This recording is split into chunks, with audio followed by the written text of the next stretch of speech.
We are going to look at graphing exponential functions. This is just a little review. We're going to look at growth and decay. In this particular example, well, let's just pull up the example we're going to look at first. We're going to look at one where it's y equals 0.25x 0.25 times 2 to the x plus 3. So immediately, because we have a 2 involved in that's my growth factor, because 2 is greater than 1, that means we know that this is going to be exponential growth. Please don't confuse the number outside, that's your initial value. Please don't assume that that is what your growth factor is. Growth factor is always the base of the exponent. So the first thing that we want to do after we've determined what kind of graph it is, that basically tells me what the parent function looks like. It's going to be going up to the right.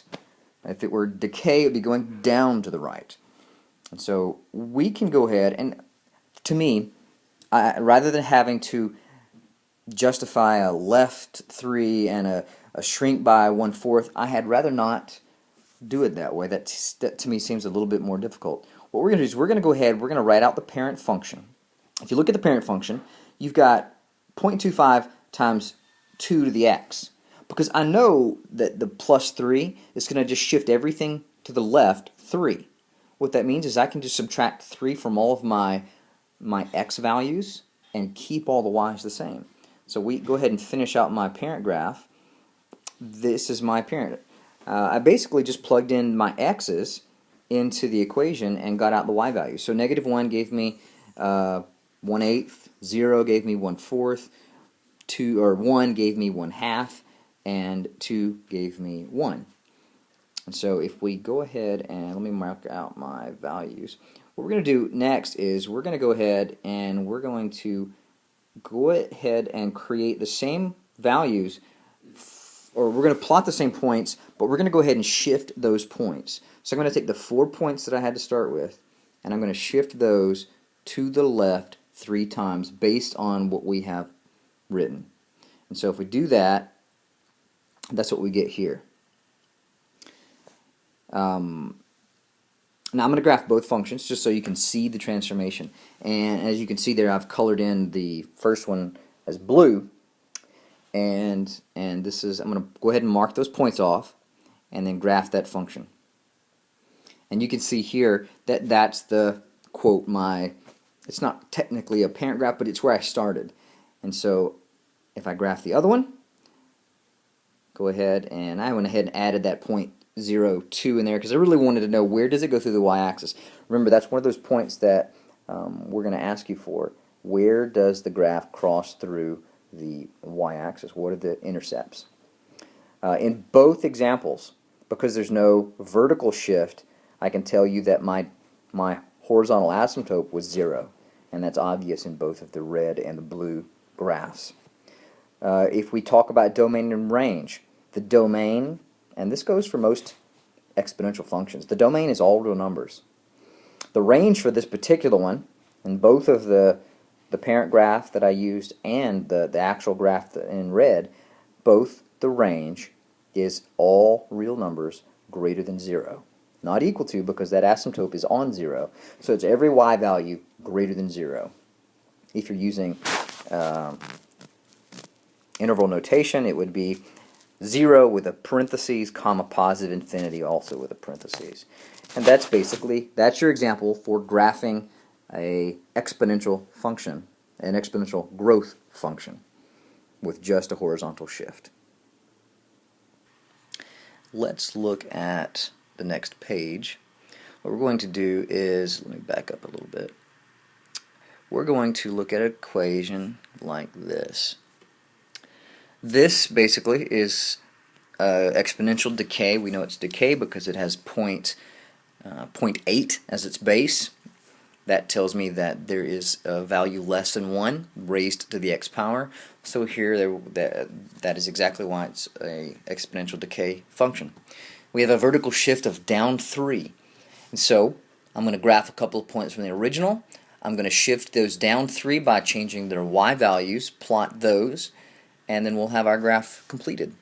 So if we work out the parent first, This is what it'll be, 0.8 to the x. I'm just going to do a couple, -1, I'll do 0, 1, and 2, and I just plug those into the equation, and those are the values I came out with. What we're going to do next is I'm going to do a couple of the same points, but this time, instead of just randomly picking points, I'm going to use the exact same points I used last time, and it didn't move left or right any, so I kept exactly the same x values.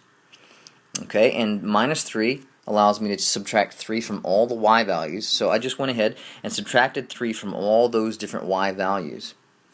Before I graph the next thing, I remember that -3 is actually the horizontal asymptote. And so I will go ahead and I make sure to fill that in. I put that in a different color. It would be helpful if you were to do something of that nature, dot it or just don't make it solid.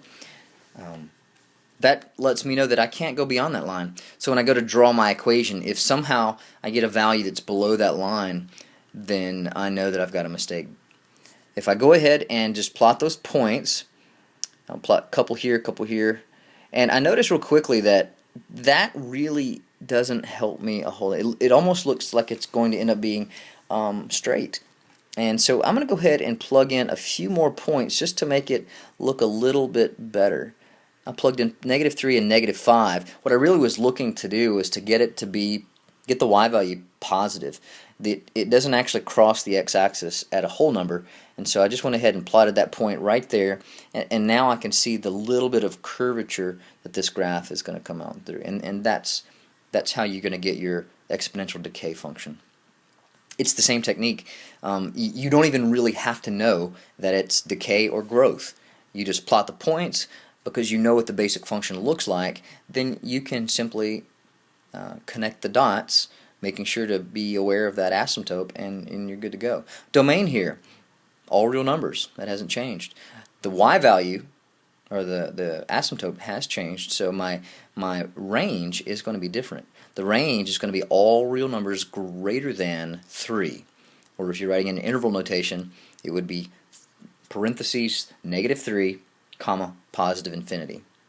So all real numbers greater than -3. And that is graphing with an exponential decay function. Alright, we'll do one more example. Let me back this up a little bit. So we're going to have half-life as a word problem. And so the first question we're going to ask, and this is the easy part, what is the initial value, or the initial amount of this element before anything happens, right? And so, which basically at time 0, at the very beginning, how many grams of this element do we have? Now, if you've been paying attention, you know what the initial value is. That's A.